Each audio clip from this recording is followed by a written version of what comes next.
What's up, gamers? Dreamcast guy here. Hi, hope you're... Wait, that's not me. Morning, Nintendo Switch fans, and good morning, Mario. That's not me either. Buenos dias, all. It's been a while since I've done one of these intros for a news video, so I kind of lost a little bit of my mojo. What's going on, everyone? RGT here. I got three things I want to talk about today. We're going to talk about the Country Music Awards, evidently. We're going to talk about a big Nintendo Switch update, and we're going to talk about a new retro gaming handheld. But we are going to start things off with this whole Country Music Awards and Xbox situation, because obviously the Country Music Awards doesn't... Oh, it's a different CMA. Okay, never mind. So this is the CMA, which is kind of like the FTC is here in the West. Now, obviously the FTC, Xbox, Activision, Blizzard, crap, we talked about it yesterday. I didn't feel like being on camera for that video. I was still a bit groggy, as you could probably tell by the tone of my voice in that video. But we kind of went over the basic situation of now the deal has pretty much been approved in the United States, which is obviously a heavily targeted region for Xbox and the brand. Of course, you do have other regions that do have other sorts of litigation. And one of those regions is the UK with the CMA, which is pretty much been a thorn in the side of Microsoft this entire situation. Now, while the FTC has approved the deal, and it seems like it's pretty much a done deal at this point in time for at least the West is concerned, the CMA, based out of the UK, has not approved the deal. Basically, they're kind of hung up on one thing: Call of Duty being available on the cloud, and they feel like that's sort of a monopoly, and Call of Duty being on Game Pass and stuff like that, they feel like that's a monopolistic thing as well, because of the fact that, hey, why would I buy it on the PlayStation if it's already on Game Pass? Even though we have concrete data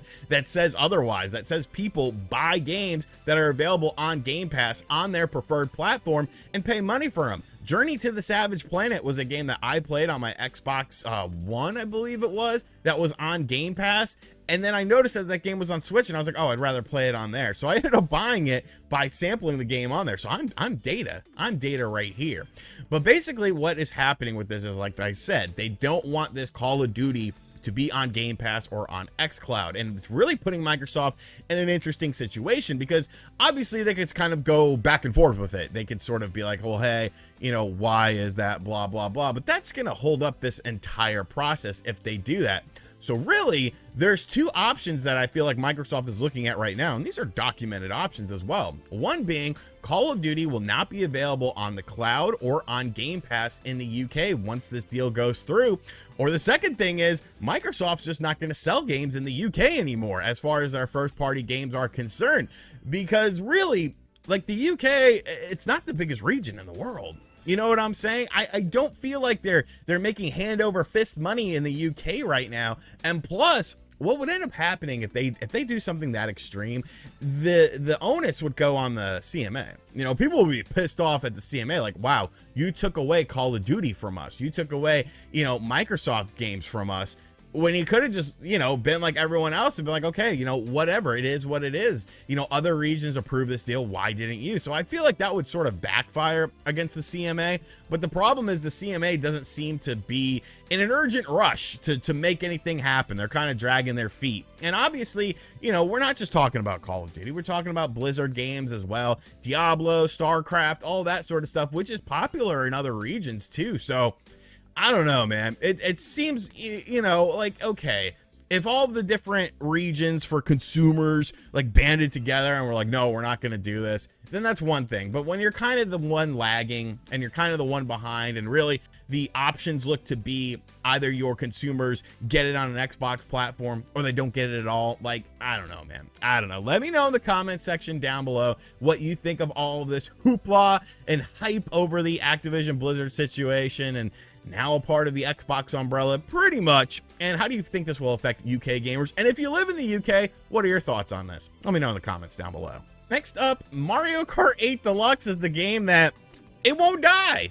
It won't die. And every time I look at Mario Kart 8 Deluxe, I think to myself, why the hell would Nintendo have backwards compatibility with their new system when the best-selling game on the Switch is a game from the Wii U? It's an argument for another day, but it's something you got to keep in your mind, especially considering all the support that Mario Kart 8 Deluxe has gotten. New courses, new meta as far as, updates are concerned, new characters added into things as well. It's almost like they could repurpose all of that stuff and make a Mario Kart 8 Super Deluxe Edition for whatever system comes out after the Nintendo Switch, but I digress. We're not here to talk about that and speculate on that. We're here to talk about the new Mario Kart 8 update, because the update has gone live. Of course, there are new characters that you can play as, such as Kamek, Petey Piranha, and Wiggler. I like Petey Piranha. I've always thought he was kind of an underrated character. He's cool. Like, he doesn't get enough love. Of course, there are some new courses that have been added. 8 more tracks have been added across 2 new cups, and they actually did a pretty substantial update in terms of the game itself. Some of the highlights include the following. Basically, within the patch notes, they found that they improved the performance of some characters and vehicle customizations, adjusted the invincibility time, adjusted random item selection in races where custom items is set, expanded range for when warning displays when a red shell or spiny shell approaches from behind, made it so warnings about a red shell or a spiny shell will be displayed with priority over other warnings, made it so that a warning is not displayed when a red shell is targeting opponents, lowered the appearance rate of mirror and 200cc races in worldwide and regional settings, made it so that the L and R button operation on the class selection screen and course selection screen in the Grand Prix can be conducted on the touchscreen as well. They've also fixed some various issues that they talked about. Fixed an issue where a warning would not appear when a character or when an opponent used a bullet bill in online matches. Made it so the cart doesn't spin or crash when running into an obstruction if the player uses a superstar, bullet bill, or boot at the same time. Lots of little tweaks to stuff like that. But, if you're someone who plays this game a lot, that's going to be stuff that you're actually going to notice. That's stuff that's actually substantial to the game itself. So I think this is a pretty big update as far as not only adding in the new additional content, but adding in the new sort of meta as far as the gameplay is concerned. Obviously, they're just little tweaks, but these little tweaks can go a long way if this is a game that you play very regularly. And there are lots of people that play this game regularly. Over 50 million copies sold, but I'm sure Nintendo isn't looking at that and being like, we could re-release this on the next system. No. Don't worry. I'm sure it'll have full backwards compatibility. I'm not sure about that. Let me know in the comments section down below if you have been checking out the Mario Kart 8 Deluxe DLC update. I haven't played that game in a very long time, but you know what? Maybe it's time I play it, because I'm paying for the Nintendo Switch Online stuff, and this is a benefit of it, and I'm not really using that benefit, so maybe I need to change that. And finally, we actually have a new retro gaming handheld to talk about from the same people that brought us the Evercade EXP that we talked about, but this is a bit more of a budget system, maybe a bit more of an impulse buy system, and honestly, I'm not 100% sure how I feel about it, but I kind of like it, and I'll explain why in just a little bit. But this is a new product coming to us from Blaze Entertainment's new subsidiary company, Hyper Mega Tech. Obviously, just a very trendy sort of name there, and these are new handheld devices that are basically systems with built-in games into them. I'm going to assume it's using the same sort of emulation that is being ran on the Evercade EXP, because, well, I don't see why it wouldn't. I mean, they're the same companies, but that emulation is very well done. But instead of being like a cartridge-based system in which you basically have, a bunch of different cartridges, these have the games built into it. Now, they did show off a trailer with 2 versions of these handhelds. One is a Capcom version, and one is a Taito version.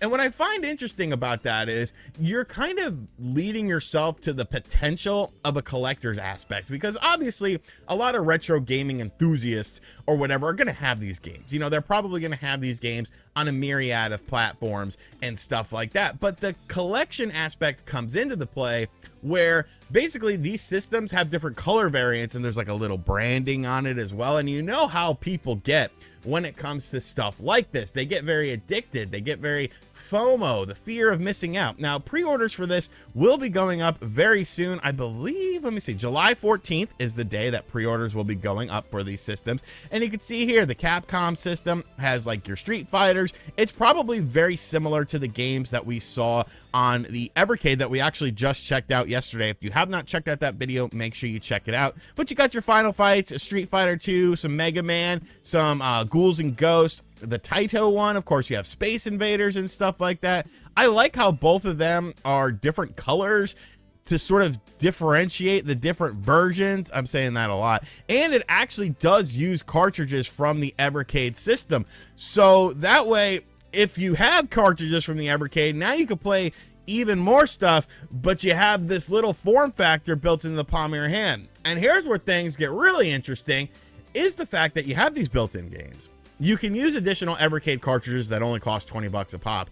These are retailing for 59 bucks a piece. Like, that's, you know, pretty reasonable, I feel, because I don't necessarily feel like this is for the Evercade owner, because I feel like the Evercade owner is going to prefer playing these games on an Evercade system.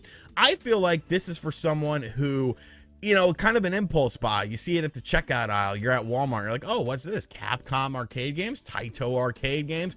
And then you kind of find out that you can also use other cartridges from the company Evercade in order to play these games. Now, it is kind of weird that they didn't go with an Evercade branding on this. They kind of went with a separate branding, maybe to sort of differentiate itself, to sort of be like, hey, you know, the Evercades are for like the diehard collectors, whereas these are more for like, you know, just random people or whatever who just want to play these. But I don't know, I kind of like these systems. I kind of like the fact that they're different. They're based on different companies, and it says that they're based on different companies. There's definitely a bit of a collectability aspect for them. I feel like they would be more collectible if they got it under $50, like $49.